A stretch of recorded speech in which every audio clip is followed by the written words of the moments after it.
All right, welcome to this next video. We are going to be moving pretty quickly through this video, which is called Swept Off Your Feet with the Key to Your Heart. Nope, this is not a poetic endeavor, nor is it a love song.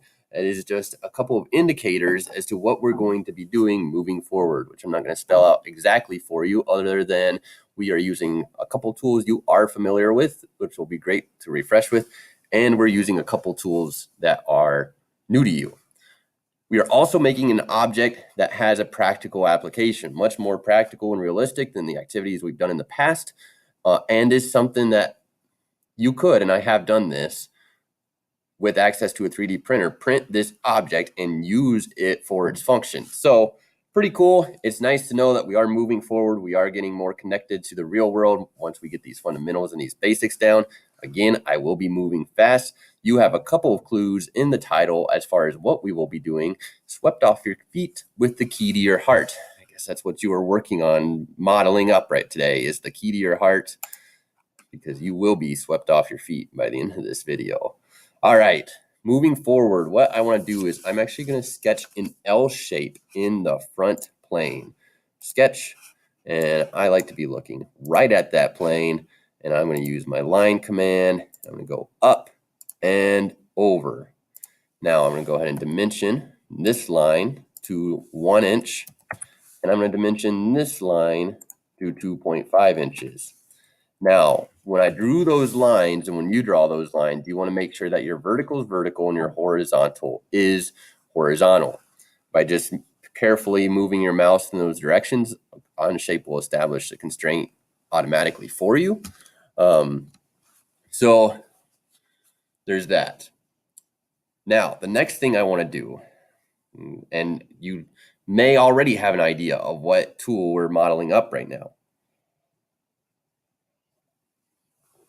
And the next step may give you further support in your guess here. But we actually don't want this perfect 90-degree corner. We want what is called a fillet.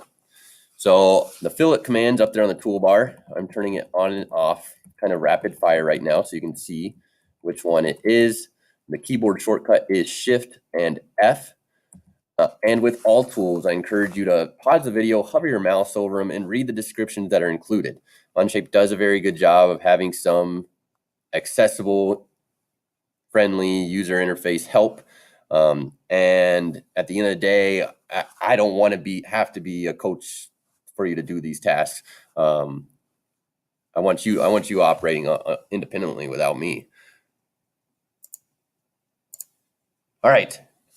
What I just did is clicked one line, the vertical, and clicked the other line, the horizontal. With that fillet command turned on, see how it's still depressed. I'm now going to set a radius of 0.25 in that number input. And when I press enter, you can see more clearly that we now have a kind of arc, a curve, instead of a straight up 90-degree corner. All right, so what tool is it beginning to look like? Well, the next few steps will give you further hints as to what it is, or further confirmation as to if it's what you think you believe it to be. And I guess I would ask myself, if I were in your position, what tool has that shape? All right. And then also, what are we going to do next? Well, I'm going to tell you that there's a clue in the title for that. Swept off your feet with the key to your heart. The next Onshape function that we're going to utilize is called sweep. Now, what are we going to sweep? Remember, with sweep, you have a shape, you have a path. You're pretty much extruding a shape along the path. This is our path. In fact, I'm going to take a second, and you should do this as well, to name this L path sketch. This makes the design tree easier to navigate and communication. And then when you're checking your design tree compared to mine, it'll make it easier as well, instead of trying to deal with arbitrary numbers. Okay, I gotta move forward. I'm gonna run out of time on my screencastify light limit here. Now, the next thing I want to do is extrude a shape along that. What tool in the shop have you seen that has a shape? Is that shape a square? Imagine a square swept along that path. Imagine a circle swept along that path. It would look like a pipe. Imagine a box rectangle. I'm going to go ahead and tell you the shape that we are sweeping along that path, if you haven't figured it out yet, is a hexagon. Now that is a new tool. So I'm going to go into sketch. I'm going to ask you, should we sketch in the top plane, front plane, or right plane? Well, we want this shape to follow that path, which means we're going to sketch it in the top plane. Now my next thing is, where do I want to sketch that hexagon? There's technically two places we could sketch it and get it to follow that path. I'm going to pick this place right here because it's got the origin tied to it. And that origin is a very common frame of reference. I just rather have all my sketches close to the most common frames or references as possible. And I'm going to come up here and I'm going to select this inscribed polygon feature. You've got two different types of polygons. You should be able to tell the difference by looking at the pictures. But again, I also encourage you to pause the videos and read the descriptions. Probably wouldn't hurt to have a break from my charming voice. I don't want you to get swooned by it. Oh man, the coffee's kicking in, ladies and gentlemen. The coffee's kicking in. All right, let's make sure we're looking at our top plane. See these lines here? That is part of that L. So you can see that. You can see that that's the horizontal. This is where the curve connects to that horizontal. And this dot right here is the bottom. The vertical is directly behind that dot. We're going to sketch a polygon. Now, before you get click crazy, you got this shape, this polygon that shows up by default. It shows 6 sides. But after you click and just click once, you get the option to change the number of sides by following these arrows. One side will give you more, one direction will give you more sides. The other direction will give you less sides. Okay, hover at 6 and click again. If you accidentally double click too soon, you get the wrong sides, just hit undo and redo it. Now, when you look at a bolt, by chance, is the dimension from point to point, like a quarter inch hex head from point to point, or is it from flat to flat? It's actually from flat to flat. And this is a great example of how construction geometry and actual geometry work together to give us exactly what we need. The circle is in no way, shape, or form part of the tool that we'll be doing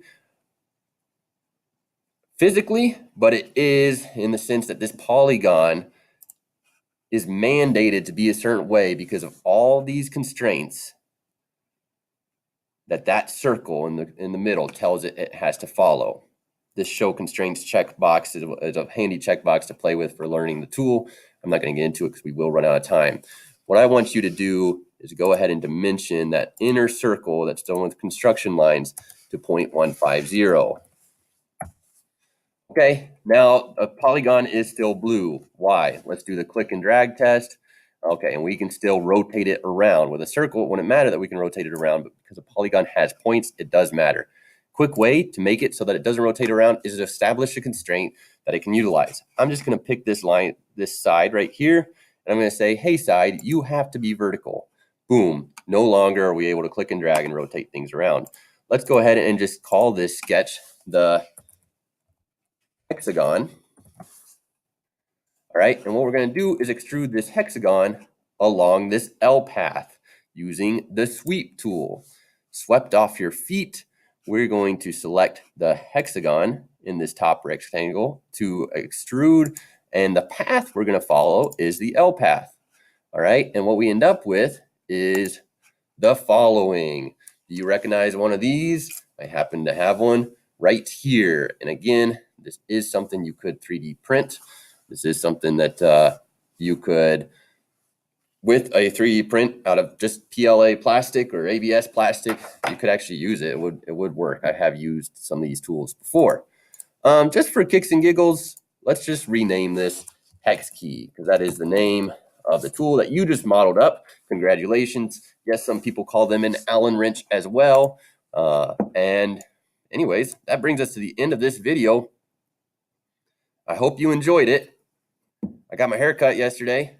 I'm nearing the end. Got to come up with a catchy sign out. What the heck? I already lost you. Anyways, thanks for watching. You swept me off my feet. You got the key to my heart right here. See ya.